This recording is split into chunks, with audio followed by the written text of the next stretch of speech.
Esperos. Un momento de compartir, aprender y disfrutar. Espera lo inesperado con la licenciada Susana Rasinski.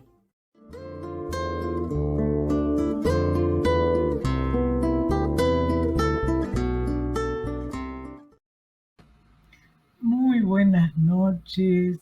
Comenzamos hoy un año con esperanza y con ganas todos de vivir mejor.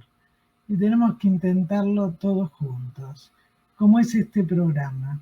Entre la producción, la audiencia, los invitados, yo sola no puedo hacer nada. Y en la vida, en los grupos profesionales, de amigos, de trabajos, tenemos que tener metas en común, poder rescatar lo que tenemos en común y si hay diferencias no tomarlas como como enemigos, sino que son opiniones diferentes. Y hoy tengo el gusto de comenzar un nuevo año de este programa con un compañero, un amigo y un estudioso de varios temas, que es el doctor Carlos Federico Bianchi. Federico es médico de la Universidad de Buenos Aires, especialista en psiquiatría del Ministerio de Salud y Acción Social de la República Argentina desde 1990, médico psiquiatra, psicoanalista perteneciente a nuestra institución y también como yo a FEPAL y a IPA. Tiene la especialización en niños y adolescentes, también la especialización en psicosomática de la Universidad de KS. Es miembro de IPSO, de la Internacional, miembro actual del Departamento de Familia y Pareja de APA, es miembro del Departamento de Psicosomática de APA, es docente del curso superior universitario de Psicología aplicada al campo de la medicina. Doctor Jorge Unlich de la Universidad de Favaloro. Miembro de APSA, capítulo de Psiquiatría Infanto-Juvenil y capítulo Interfase, Neurociencia y Psicoterapia. Miembro de World Psychiatric Association. Coautor del libro Psicoanálisis con niños pequeños en el 2017. Coautor del libro Psicosomática, Niñez y Adolescencia y Familia, número 3, donde fue compilador otro colega nuestro, Carlos Tehuel. Coautor del libro, junto conmigo y otros autores, Las redes humanas, lo humano de las redes, con la dirección de Hilda Katz. Y el editor, Ricardo Vergara. También es coautor del libro Psicoanálisis de niños y adolescentes, que también participé yo y otros colegas, Trabajando en cuarentena en tiempos de pandemia, que también lo dirigió Hilda Katz. Bueno, para hoy vamos a tratar, a ver si me comprendés, la primera pregunta. El tema era la pareja humana entre la biología y la cultura. ¿Qué sería para vos hoy la pareja humana? Bueno, la verdad que es muy difícil hacer una definición, pero se podría sintetizar diciendo que es un encuentro de dos sujetos, ¿no? Hoy en día, digamos, la palabra pareja antes estaba muy cargada de la heterosexualidad. Hoy en día, la pareja excede el tema de la heterosexualidad, entonces también el tema es tan amplio cuando uno habla de pareja humana que está la pareja de amigos, la pareja de compañeros de colegio, la pareja de compañeros de trabajo, en fin, pero digamos que vamos a centrar más que nada en lo que sería una pareja, digamos, con una expectativa de vivir juntos, de estar juntos, transcurrir la vida juntos o cierto periodo de la vida. Pero básicamente creo que la palabra fundamental para definir es la palabra encuentro. Ahora, ¿en encuentro de quiénes? Y de dos sujetos, ¿no?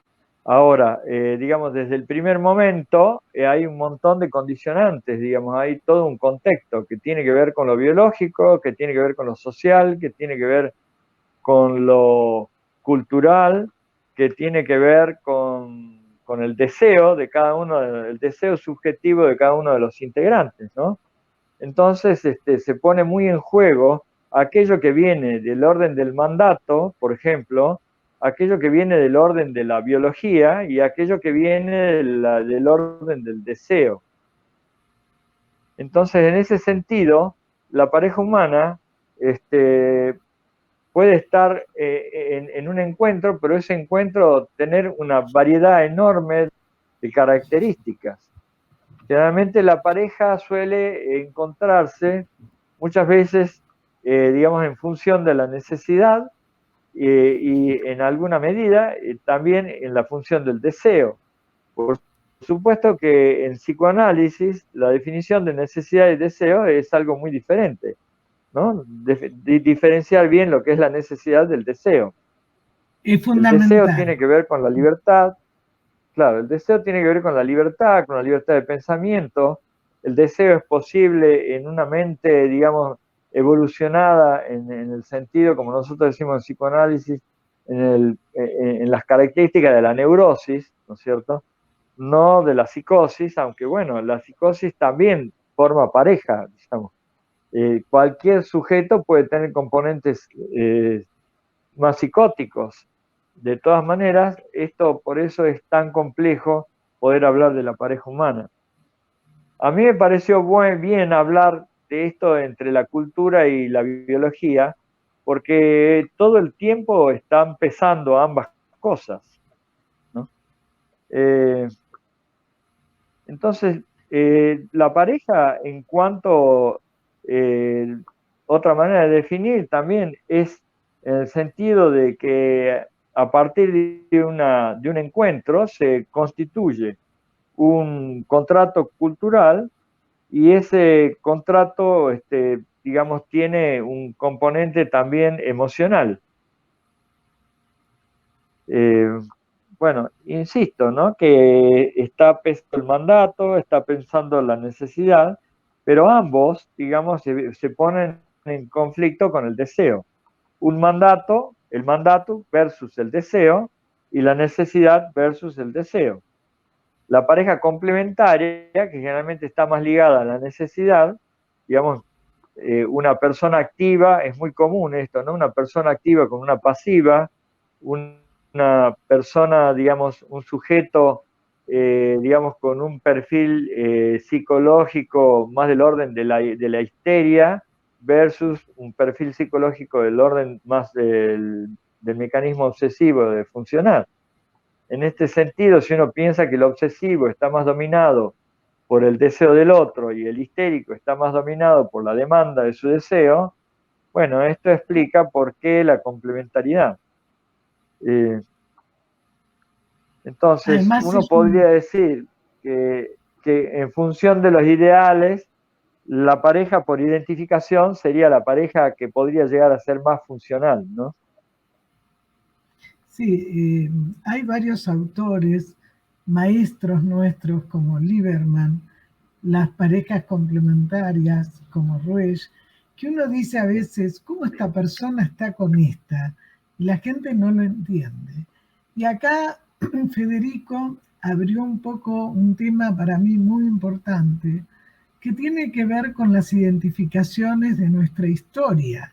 Entonces, de repente, ¿qué es lo que nos dicen nuestros mandatos? Por eso es tan importante para los padres como prevención y afianzar las identidades sexuales, cómo manejan el trato con su pareja delante de sus hijos, donde de repente hablan mal del marido o de la mujer o de la pareja que tengan, no por una cuestión de género, y le dice, pero mira la barbaridad que me hace, no sirve para nada. ¿Y cómo influye eso después en las elecciones futuras de pareja de los chicos?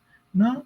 Por eso vos dijiste, es un tema muy importante que tiene que ver con la necesidad y el deseo, que son dos cosas totalmente distintas, pero que a veces la persona no se da cuenta y cree que realmente es deseo.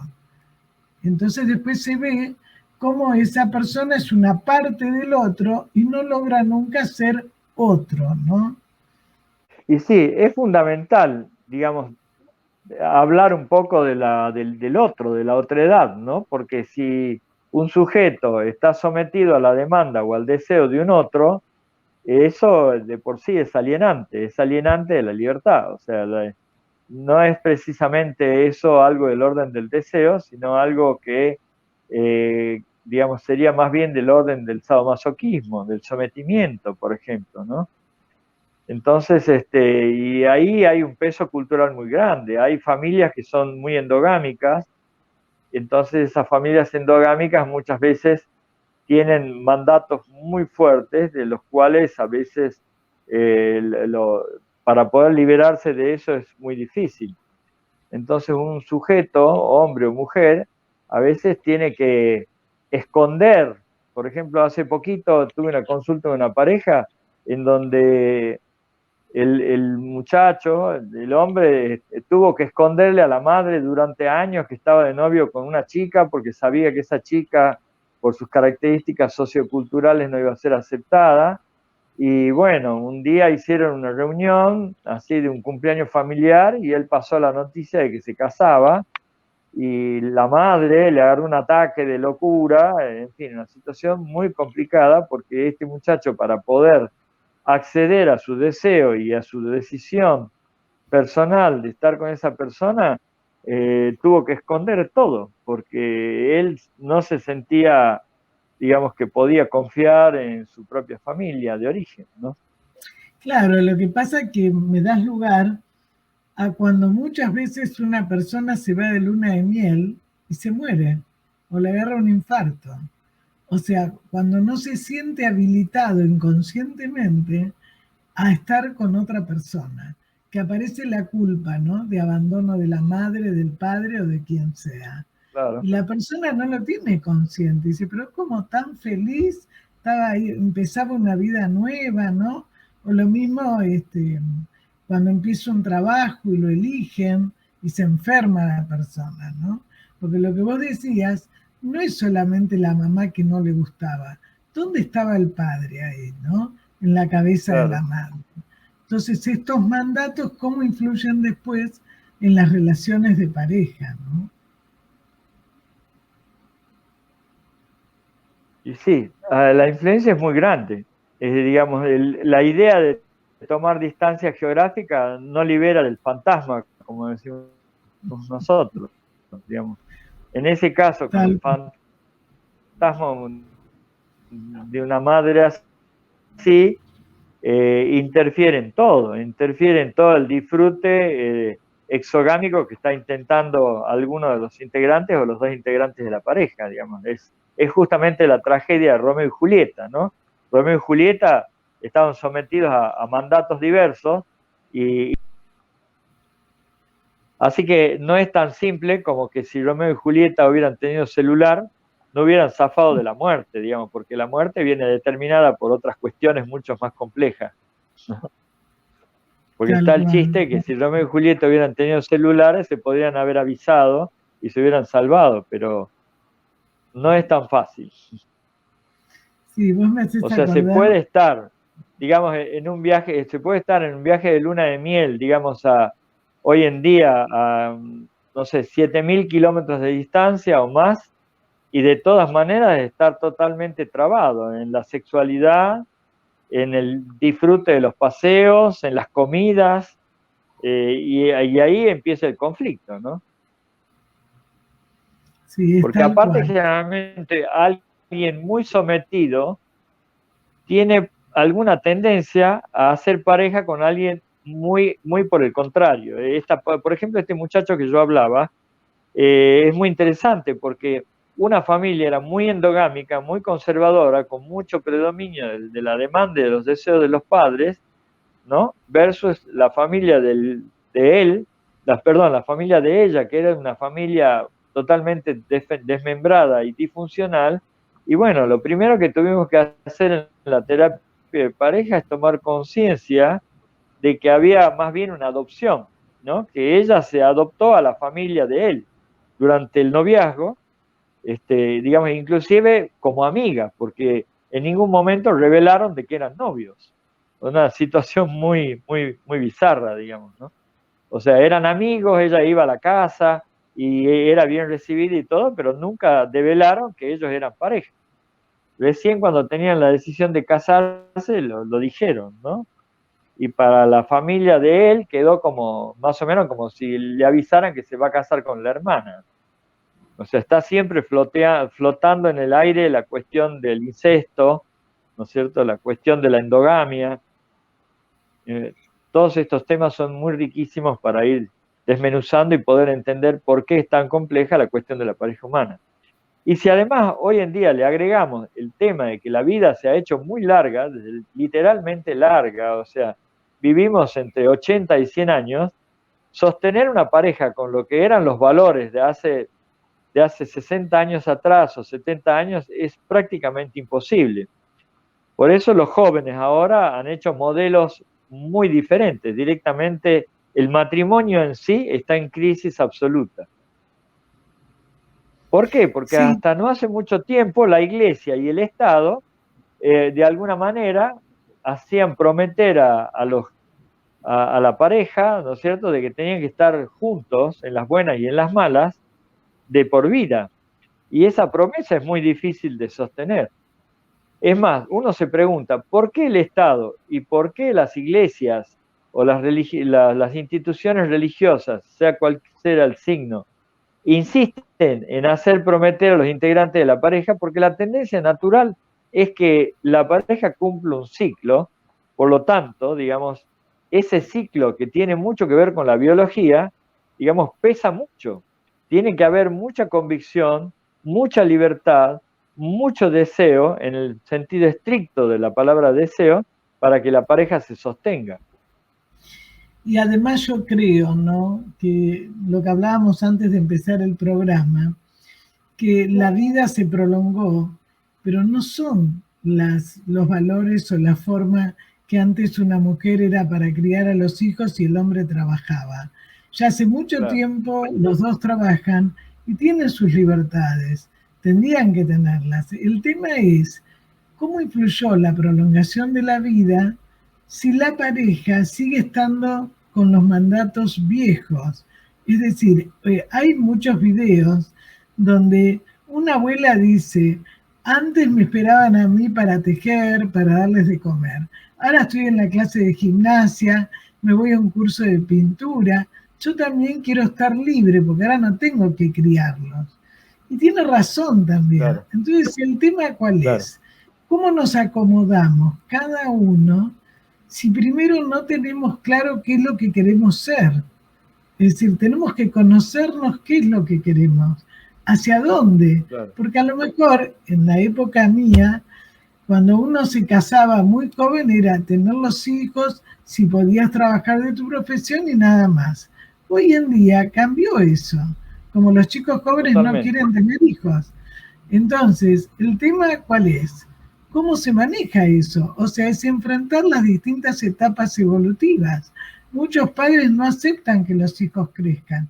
Como muchos hijos no pueden tolerar que sus padres ya son grandes, no tienen ganas que les haga la comida, que se ocupen de pagarle el alquiler, porque ya son grandes. Hay todo un desfasaje ahí, ¿no? Sí, sí, hay un desfasaje en diversas áreas, incluso en lo biológico. Y ni hablar de la evolución psicológica, sobre todo como la pensamos en psicoanálisis. Vos sabés, Susi, que en psicoanálisis nosotros pensamos que un sujeto pasa por etapas de la crianza, la etapa oral, la etapa anal y la etapa, digamos, sexual, la etapa en donde se constituye el triángulo humano definitivamente, y que eso es muy importante. O sea, realmente llegar a la adolescencia maduro emocionalmente no es fácil hoy en día, ¿no? Porque están muy, esas etapas están muy condicionadas por las presiones socioculturales, ¿no? O sea, hay una crisis global, existencial, que pesa fundamentalmente en la crianza y por lo tanto también pesa, digamos, en cómo el sujeto como sujeto llega, por decir así, a los 20 años. Es más, desde el punto de vista neurocientífico, se sabe que los centros cerebrales que que tienen la responsabilidad, digamos, de llevar a cabo lo que sería digamos, la moderación de los impulsos, termina de madurar alrededor de los 22 años. Entonces, hoy en día, por ejemplo, los médicos se ven con un problema muy, muy serio, porque hay jóvenes que de pronto quieren, por ejemplo, hacerse una vasectomía, si son hombres, o hacerse una ligazón de trompas, si son mujeres, y la pregunta es, ¿hasta dónde esto es posible de ser decidido de una manera madura, digamos, a los 17 años? Si los centros neurológicos de moderación de los impulsos terminan de madurar recién entre los 20 y los 24 años, ¿no? Entonces, ¿hasta dónde un médico, por ejemplo, puede responder a una demanda de hacer un aborto o de hacer una ligazón de trompas o una vasectomía? O Bueno, sea, la eso pasa. verdad que No, pasa también cuando en los cumpleaños de 15 se regala el implante de los pechos y no se ve por qué muchas chicas no se desarrollan los claro, pechos. O como a un chico de 5 años se le cambia el sexo, ¿no? ¿Cuál es la madurez? El sexo biológico, ¿no? Entonces, ¿el tema cuál es? claro, bueno, yo tengo ¿Cómo un caso ayudar? de una paciente que ella, sí, perdón, Susi, no te escucho bien la No, pregunta. no, no, habla. Habla, Fede.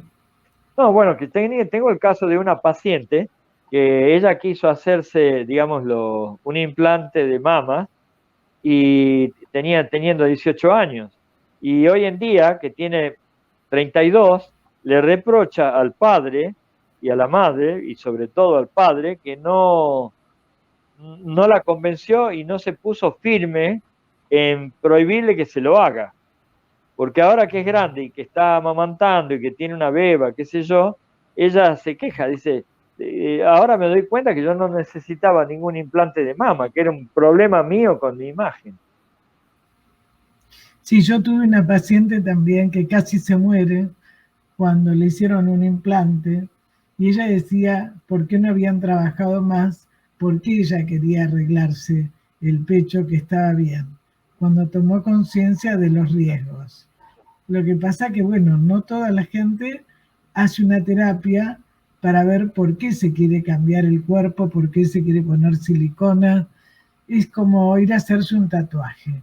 O sea, es como voy al mercado y no se dan cuenta que es un cambio muy grande psíquico y que la persona por ahí no Sí, ha hecho el trabajo psíquico suficiente como para saber que lo que decide realmente lo decide o es la cultura que se lo impone para no quedarse solo o para poder competir, ¿no?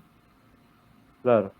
Bueno, de alguna manera los jóvenes hoy en día perciben la dificultad, por eso ellos no están tan dispuestos como nuestra generación, digamos, a casarse a los 20 años y tener hijos a los 23. De hecho, la gran mayoría de mis pacientes y los jóvenes que conozco, cuando hablamos del tema, ellos hablan de casarse después de los 30, tanto mujeres como varones.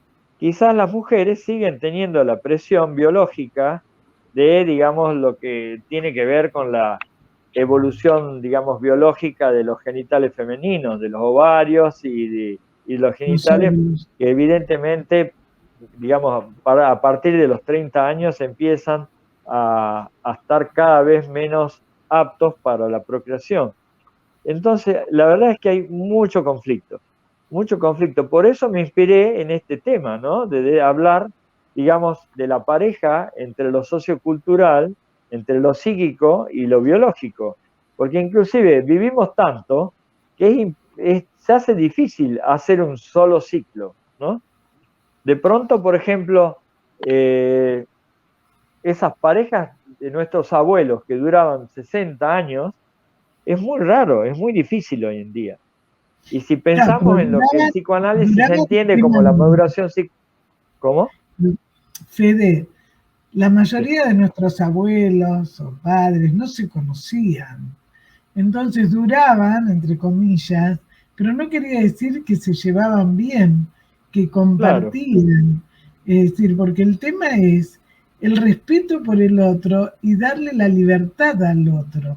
Hoy en día, si en la pareja a uno le gusta correr y al otro le gusta hacer música, no está mal que cada uno haga.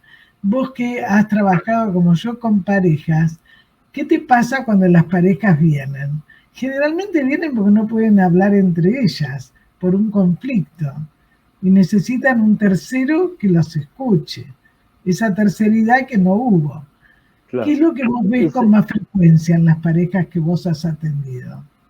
Y bueno, a ver, hay mucha disfuncionalidad en las parejas, incluso más que antes. Lo que pasa es que, como vos decís, antes estaba encubierta por el mandato. Las parejas seguían en pareja porque era la orden. Eran la orden de la iglesia, la orden del Estado y la orden de la familia. Y romper esa orden no era fácil. Digamos, las parejas se encuentran eh, con que, digamos, tienen que, para lograr una pareja estable, tienen que tener un nivel de libertad y de maduración, digamos, psíquica muy, muy, muy grande, ¿no? Porque para poder tolerar, digamos, poder tolerar la exclusión, por ejemplo. Uno de los problemas que hay cuando justamente hay talentos diferentes, no sé, que uno quiere cantar y el otro quiere ser deportista, es que eso de alguna manera determina que tienen que moverse en espacios sociales diferentes. Y si alguno de los dos integrantes es muy celoso y no tolera la exclusión y no tolera estar metido en el arte o en el hacer del otro, es difícil sostenerse.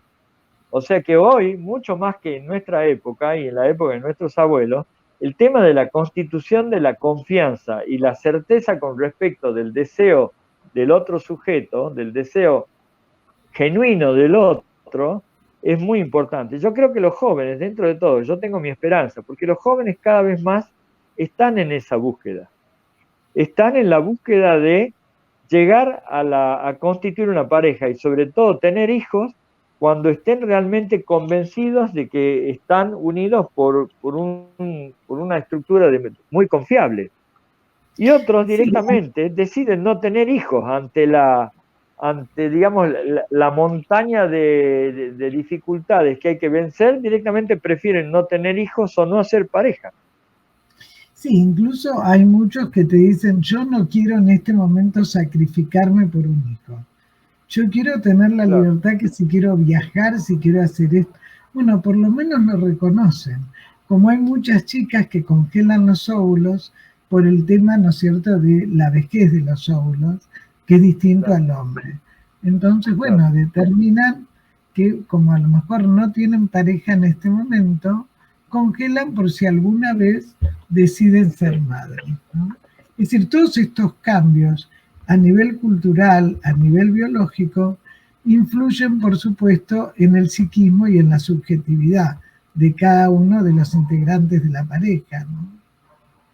Absolutamente, absoluta. Igual, por suerte, la mente humana tiene también una capacidad erótica, digo yo. Hay que recordar que para nosotros en psicoanálisis, lo erótico no es lo sexual. Lo erótico tiene mucho que ver con el deseo. Lo erótico tiene mucho que ver, digamos, con las ganas de vivir, con las ganas del buen vivir. Y lo tanático tiene que ver mucho con la cuestión de la muerte. Tiene que ver, digamos, con las autolesiones, tiene que ver con actuar sin pensar. Yo muchas veces con mis pacientes más jovencitos, a veces uso el ajedrez como un instrumento de diálogo lúdico, pero en el ajedrez yo les muestro, digamos, qué problema hay cuando uno actúa sin pensar. Si uno mueve una pieza sin pensar las consecuencias en 3 o 4 jugadas por delante, es la muerte, ¿no? Ahí yo les puedo mostrar a los chicos lo que es el impulso tanático, o sea, el impulso de muerte. Digo, pero vos te querés suicidar, ¿por qué me pusiste la reina ahí? ¿No? Entonces, ¿o por qué me pusiste esa pieza ahí? Si te la como en el acto, en 2 o 3 jugadas te hago jaque mate. Y vos estás jugando sin pensar.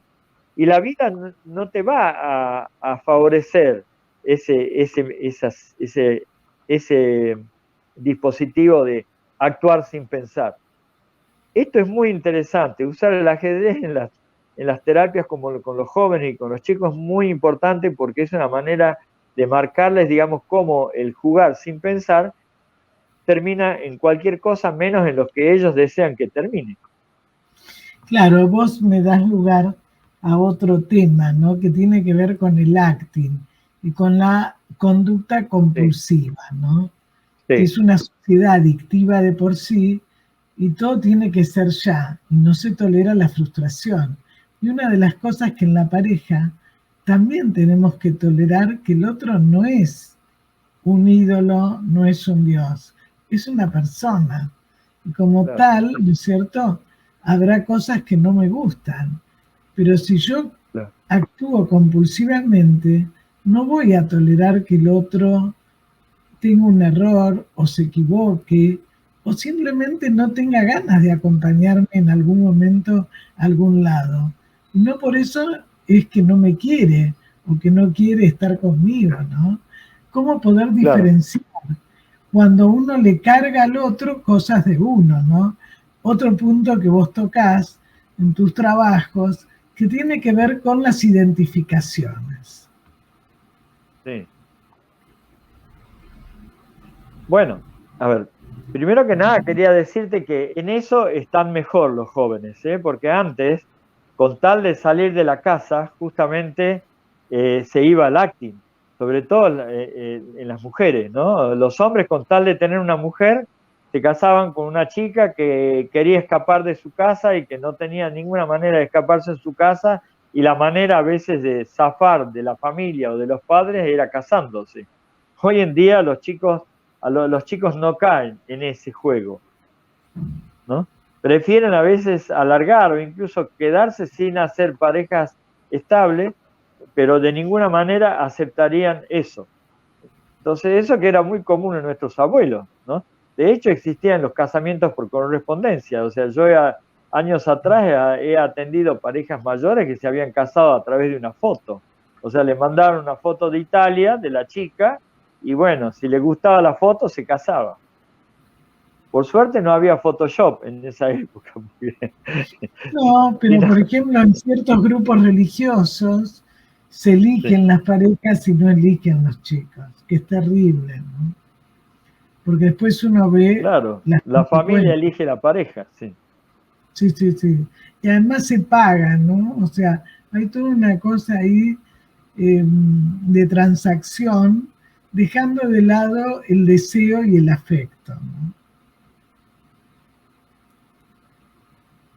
Sí, no entendí mucho la pregunta, Susi, a ver, sintéticamente. No sé si no, lo que dije a partir de lo que vos expresaste es que hoy en día Sí, hay muchos grupos religiosos que no se tiene en cuenta lo que sí. siente el joven, el deseo y el afecto.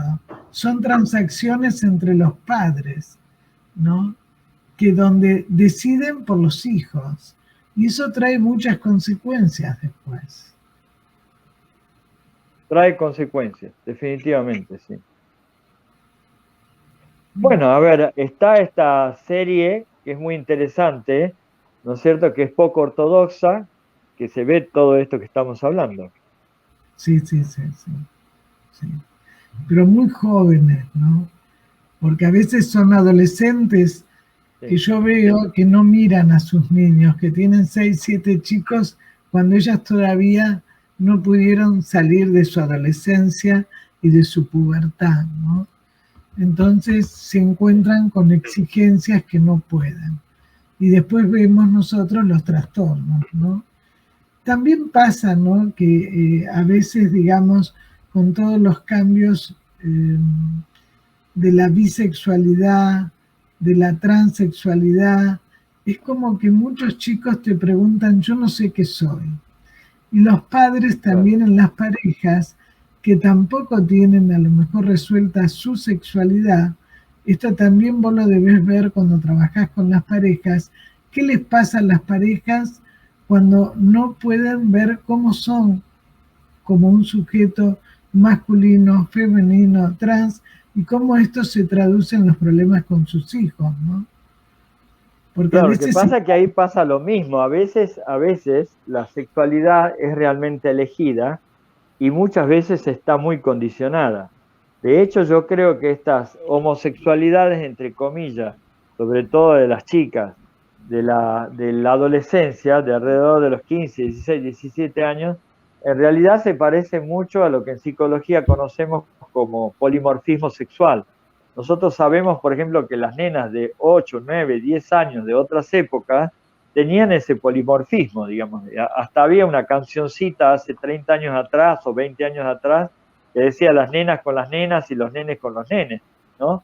Pero eso era propio, digamos, de la pubertad. Hoy en día yo estoy viendo muchos casos en donde en realidad no es que se eligió una sexualidad, sino que está retardada la elección. Entonces eso produce muchos ires y venires. En algunos casos es muy genuino y hay una homosexualidad genuina, y en otro caso hay una especie de homosexualidad transitoria que después se revela de otra manera según cómo vaya madurando, digamos, el psiquismo y cómo vaya instalándose en la cultura el sujeto. Y también cómo la pareja, volviendo al tema de la pareja, se enfrenta con estos temas con los chicos. Porque Sí, a veces, cuando los chicos, yo comparto lo que vos dijiste, ¿no? Que a veces no son homosexualidades, son búsquedas de curiosidad, la curiosidad infantil retrasada, ¿no? Pero el tema es cómo lo manejan los padres, no solo los padres, también los docentes, también los profesores, también algunos claro, terapeutas, ¿no? Donde los chicos te sí, dicen, no le puedo decir nada porque se asustan, ¿no? ¿Cómo es esto, no? claro. ¿Y qué diferencia Sí. has encontrado en la consulta de las parejas que son homosexuales a las parejas que son las tradicionales? No entendí bien la pregunta. ¿Qué diferencia habría entre parejas homosexuales Y las parejas heterosexuales o tradicionales. Si vos heterosexuales? has visto algunas diferencias. Bueno, a ver, yo tuve oportunidad ya de atender varios casos de niños, pues yo soy terapeuta de niños también. Entonces he visto casos de niños en donde la pareja de padres, digamos, mira cómo está condicionado el lenguaje también, porque uno dice pareja de padres, ¿no? O sea, en realidad es una pareja de madres, o sea, son dos mujeres, dos madres, y, y bueno, muchas veces, por lo menos en dos casos puedo contar, de que ellas buscan un terapeuta varón. Es como que ya en la demanda del análisis y terapia de los chicos hay una búsqueda de una figura masculina. Esto no es machismo, ¿no? Esto es, digamos, estoy hablando de que justamente una pareja de homosexuales femeninas, de alguna manera, que tienen un hijo varón, sienten, digamos, que hay algo ahí, ¿no es cierto?, que podría llegar a aportar un terapeuta biológicamente definido como varón, ¿no? En Claro, el es cuanto interesante. a cómo presta el imaginario y demás. Igual eso es relativo, porque hay parejas heterosexuales de padres en donde también son como dos madres, digamos, los dos maternizan, ninguno de los dos pone la ley paterna. Entonces hay parejas heterosexuales, pero el padre en realidad estaría funcionando como femenino, digamos, como una madre, ¿no? A veces también está invertido el rol, parejas heterosexuales en donde la función paterna la hace la madre y la función materna la hace el padre. Así que hay toda una complejidad, ¿no? Y, y además también, digamos, lo que vos decís, cómo influye la cultura también. Porque antes no era común que las parejas consultaran. Consultaba uno de los miembros. Y cuando uno de los miembros empezaba terapia, bueno, lo hacía ir al otro, porque en general tenemos varias parejas que no son solamente las parejas, sino también los padres o las familias, ¿no?, de un grupo. Hoy en día se ve mucho más eso, ¿no? Por eso vos, bueno, Fede está en el departamento de pareja y familia de nuestra institución, ¿no? ¿Que querés contar un poco lo que haces en el departamento, lo que hacen? Bueno, nosotros estamos en el departamento de APA, estuvimos prácticamente signados por el tema de la pandemia, ¿no? O sea, hemos hablado mucho de los efectos de la pandemia en la vivencia de las parejas, o sea, el tema que ha predominado en nuestras charlas, nuestras discusiones y reuniones es del efecto de la pandemia en la pareja. Eso por un lado. Por otro lado, digamos, se habla mucho de también afinar los dispositivos terapéuticos. Por eso también en este título que yo le di a la charla que estamos haciendo, tiene que ver eso también, donde yo cuando hago las terapias de pareja, las primeras sesiones las dedico mucho a entender, digamos, los condicionantes culturales y biológicos que tiene cualquier pareja universalmente, ¿no? Inclusive en relación a las edades. ¿Por qué? Y esto es muy contenedor para las parejas, porque antes de entrar en el juego de quién tiene razón, si yo tengo razón, si vos me sometés, si no me sometés, si me deseás, si no me deseás, si me escuchás o no me escuchás, antes de entrar en toda esa conflictiva, yo de una manera, digamos, hacemos una primera parte de la terapia que es prácticamente docente, ¿no? En donde yo los ayudo a ver, digamos, todos los condicionantes, todas las cosas que tienen que ver justamente con los mandatos, que tienen que ver con la biología. No es lo mismo a mí cuando me consulta una pareja de 50 años que cuando me consulta una pareja de 25. Incluso cuando me consulta una pareja de noviecitos que a lo mejor tienen 18 años. Entonces, dispositivo terapéutico es muy variable, pero en general, y esto es algo de lo cual yo me hago cargo, quizás es un dispositivo que yo personalmente estoy desarrollando mucho más, es que paso varias sesiones al principio que es para comprender los condicionantes, sobre todo para que ellos entiendan que gran parte de sus problemas no son causados por ellos, que ellos no son culpables, sino que al contrario, ellos son víctimas de ciertos condicionantes que son sociales, culturales y biológicos y psicológicos, o sea, condicionantes psicológicos, sociales y biológicos. Cuando podemos trabajar mucho con cuáles son esos condicionantes, yo puedo orientar a la pareja para definir bien cuál es su deseo, porque el terapeuta no es el que decide qué desean, porque a veces viene bastante definido un deseo de separarse y la consulta, la demanda de la consulta es, doctor, ayúdenos a separarnos, porque no queremos estar más juntos, Es pero muy no podemos frecuente. evitarlo. Y otras veces la pareja viene con un claro deseo de estar juntos y no entienden por qué, a pesar de que hay un claro deseo de estar juntos y una clara inclinación entre ellos del uno hacia el otro, no lo pueden sostener y ahí es donde es muy importante que ellos se den cuenta que están siendo objetos de ciertos condicionantes biológicos, psicológicos y sociales. No que ellos son los culpables, sino que al contrario, son las víctimas, que como sujetos están victimizados por esos mandatos y por esos condicionantes. Esto es muy terapéutico. La mayoría de las parejas me agradecen que yo dedique las primeras sesiones para digamos, abrir estas luces. Claro, porque de alguna manera van esperando para que el terapeuta, nosotros digamos quién tiene la culpa, que no es la función nuestra. Entonces, cuando vos hablas muy Claro. bien de cuáles son los condicionantes psicológicos, sociales, culturales, familiares, ¿no? Es como que baja la culpa, baja la violencia, baja la agresión y puede empezar a pensar en algo más saludable y mucho más reparador, ¿no? Para poder saber después qué es lo que quieren hacer. Me parece interesante lo que Claro, vos decís. además que ahora hay parejas, las llamadas parejas desparejas, que antes se tenían que esconder justamente para evitar, digamos, el juicio social o el juicio familiar. Bueno, hay parejas de adultos. O sea, yo tengo, por ejemplo, ahora estoy tratando una pareja en donde ella tiene 15 años más que él. ¿Te escuchó eso? Sí, sí, sí, sí, sí, sí, sí. Es Entonces, interesante. por ahí uno dice, bueno, lo común es que un hombre grande de 60 años por ahí puede hacer pareja con una chica de 30, pero también pasa al revés, ¿no? Bueno, tenemos el ejemplo del presidente de Francia, ¿no?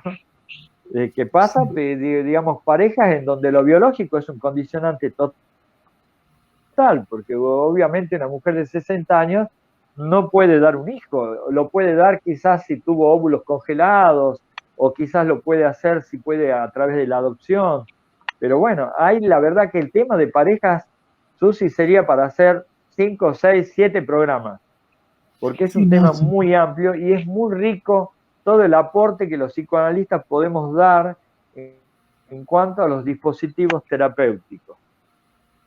Sí, Insisto, tanto para decidir una buena separación como para decidir una buena convivencia. resignificación y revalorización y reerotización de la pareja.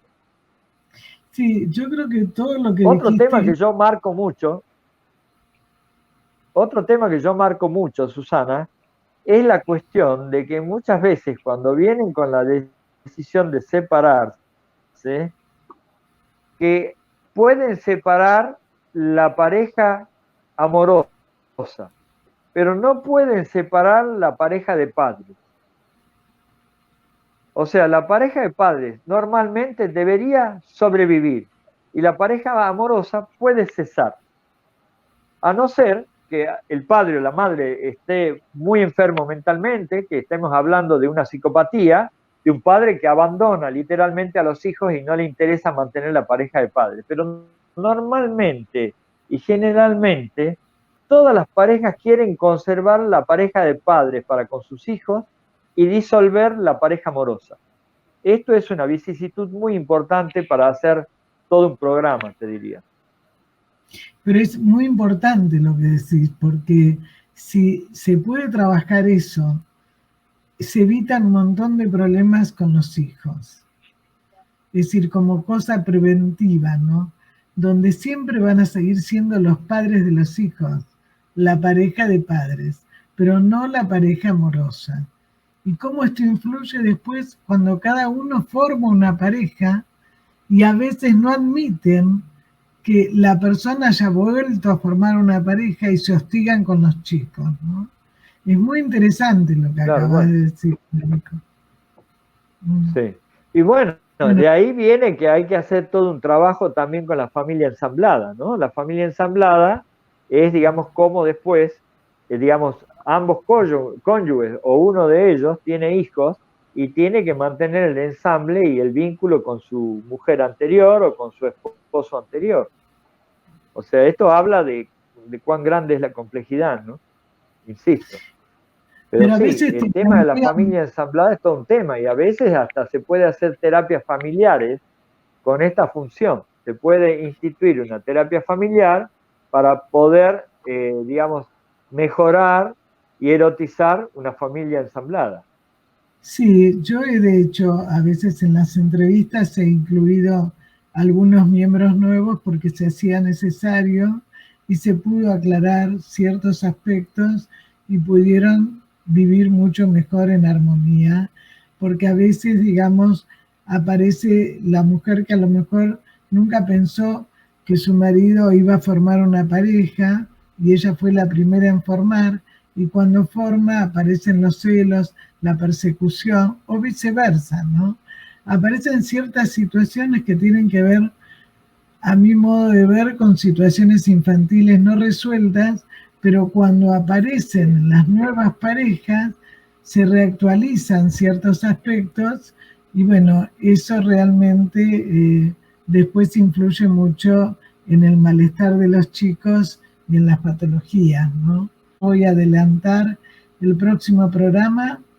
Vamos a estar con el doctor Rodrigo Rojas Jerez, que va a hablar sobre trauma y sociedad. Federico, te dejo para saludar los últimos minutos a la audiencia.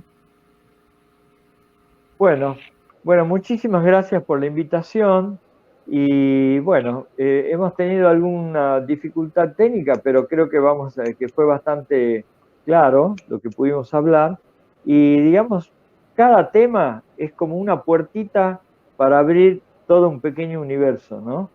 Porque, por ejemplo, salió el tema de la familia ensamblada, el tema de las parejas según la elección sexual, las parejas, digamos, que están a lo mejor también muy impregnadas de cierta inmadurez psicológica o de ciertas dificultades infantiles no resueltas. En fin, es todo, digamos, lo importante es que cada vez más estamos generando dispositivos muy útiles para poder dar cuenta de toda esta complejidad. Así que muchas gracias por tu invitación y espero que el tema sea lo suficientemente inquietante como para seguirlo estudiando. Exactamente, y que bueno, ya te volveremos a invitar para el programa, así que bueno, gracias y un buen comienzo de año. Y gracias por empezar con nosotros este año en el programa. Un abrazo, Fede, gracias.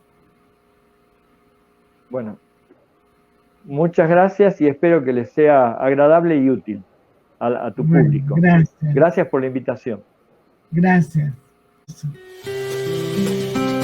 Gracias.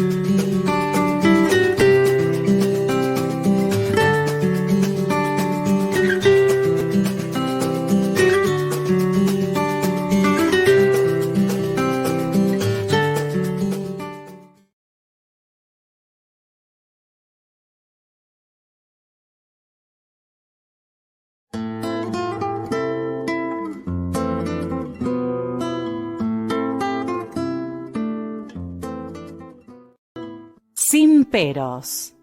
Un momento de compartir, aprender y disfrutar. Esperá lo inesperado con la licenciada Susana Rasinski.